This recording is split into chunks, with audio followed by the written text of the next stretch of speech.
Naimuzzaman Real আপনি লিখেছেন অনেক মুসলিম কাঁকড়া খায়, কাঁকড়া খাওয়ার বিধান কি? নিপা আক্তার আপনি লিখেছেন আমার বাচ্চা অসুস্থ ছিল, সে সময় আল্লাহর সাথে ওয়াদা করেছিলাম ছেলেকে হাফিজি পড়াবো। আমরা অনেক চেষ্টা করেছি কিন্তু তার পড়া হচ্ছে না, এখন আমরা কি করব? অসুবিধা নেই, আপনি চেষ্টা করেছেন, এই জাতীয় নিয়ত, এই জাতীয় ইচ্ছা এটা যদি কেউ পূরণ করতে না পারে কারণ গুনাহ হবে না।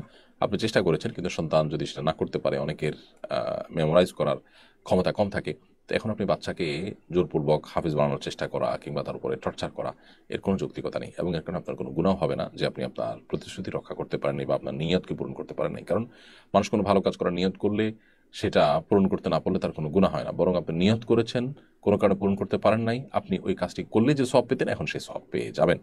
অবশ্য যদি আপনি শপথ করে থাকেন, মানত করে থাকেন, তাহলে সেটি পূরণ করতে পারেননি, সেজন্য আপনি কাফারা আদায় করে দিবেন, এর কারণে কোনো গুনাহ হবে না।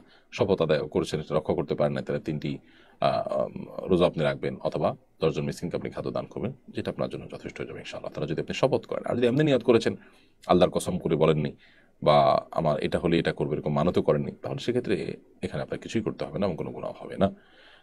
নাইমুজ্জামান রিয়াল আপনি লিখেছেন অনেক মুসলিম কাঁকড়া খায়, কাঁকড়া খাওয়ার বিধান কি?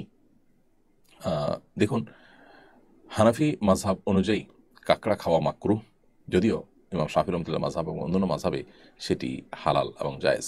মাকরুহের মানে কিন্তু হারাম নয়, অর্থাৎ অপছন্দনীয়, না খাওয়া উত্তম। শরিয়ার একটা বিধান, অর্থাৎ সেটা অ্যাভয়েড করা উচিত। বাট খেলে যে কেউ হারামে লিপ্ত হয়েছে, কাবিরা গুনাহ লিপ্ত হয়েছেন, ব্যাপারটিকে সেভাবেও দেখার সুযোগ নেই।